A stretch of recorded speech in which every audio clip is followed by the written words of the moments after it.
New fence going up. This is about a quarter of the length of the block.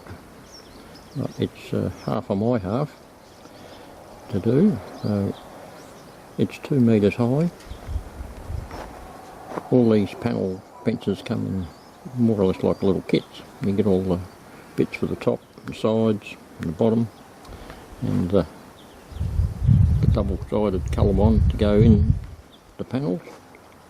Screw them all together with tack screws and stand them up in the holes after you've dug the holes, which can be a bit of a chore around here because the ground is rather hard in a lot of spots. Ironically, the last one was the easiest. That was just dirt. All the rest had flint and rocks and all sorts of horrible things in them, but we got there in the end. So got all the frames up, trued them all up, got the spirit level onto them and lifted them up where necessary, got them level, vertical, and I've just finished concreting the holes. Just there, and mixing up the concrete. Filled up the holes, and we'll wait a day or two for that to set properly.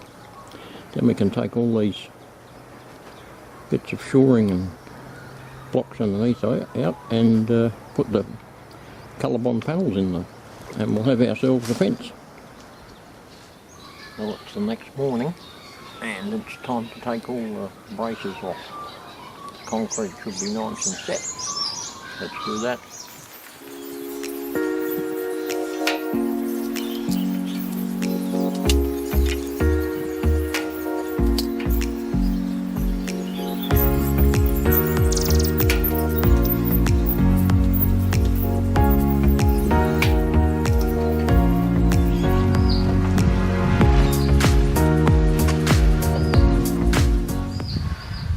Keep all those bits of timber there for the next bit that I do up the front of the yard. Those sticks are actually the sticks they use in between the rows of green timber in the timber mills. They're hardwood that one of the mills was trialling at one stage because they tend to last a lot longer, being subject to continuous steaming in kilns, drying the timber out. There are a few that I sort of salvaged here and there.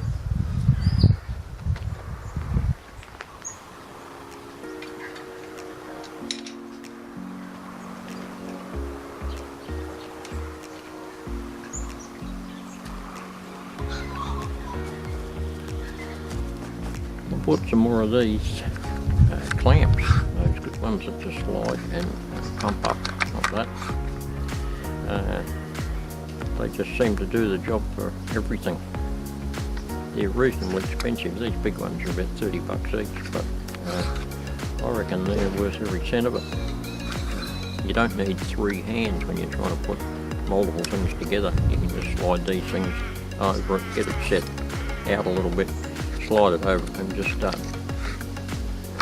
pumping, and in it goes and locks it all up. They're good things. Time to take out the supporting timbers that I used to lift up the framework so that I could make sure everything was nice and level. Hopefully nothing will go anywhere when I knock things out.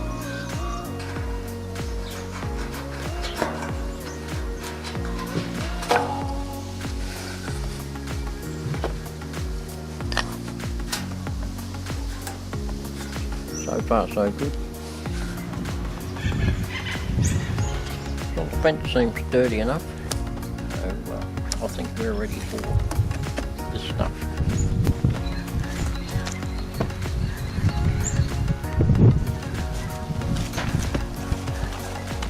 Well, the first lot of sheets are in the first panel, and that was a bit of a learning curve, wriggling them in there, but we got there in the end, so that's 1 down and 6 to go.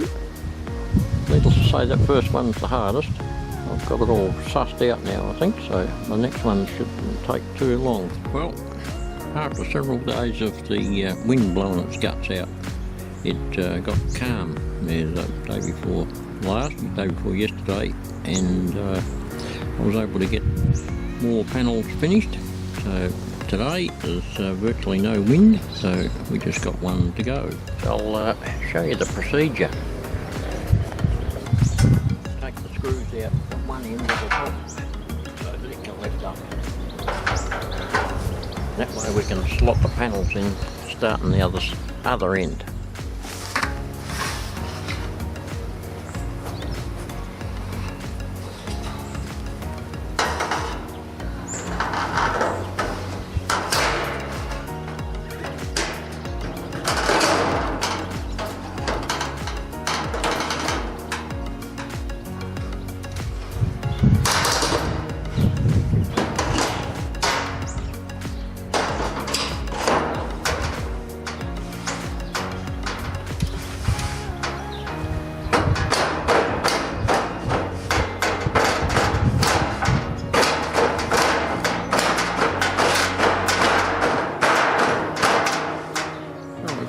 End in.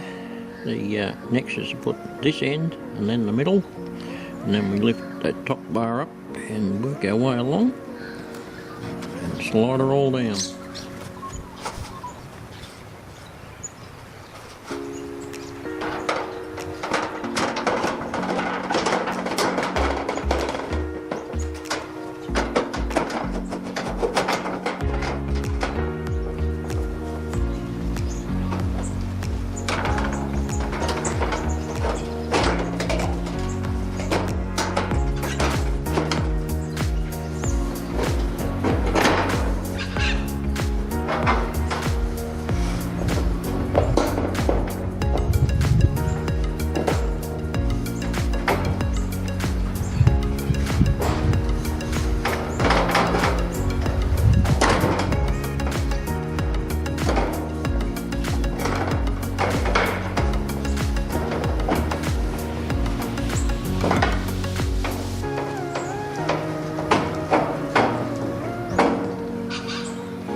Two screws up in the top there and the end, and it's all done. There you go.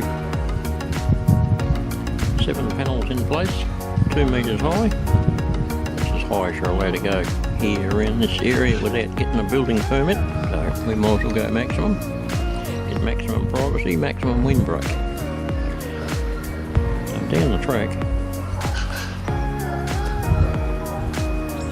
I'm going to clean all that tree and ivy and whatnot up the front there and do that, but there's other things to do in between.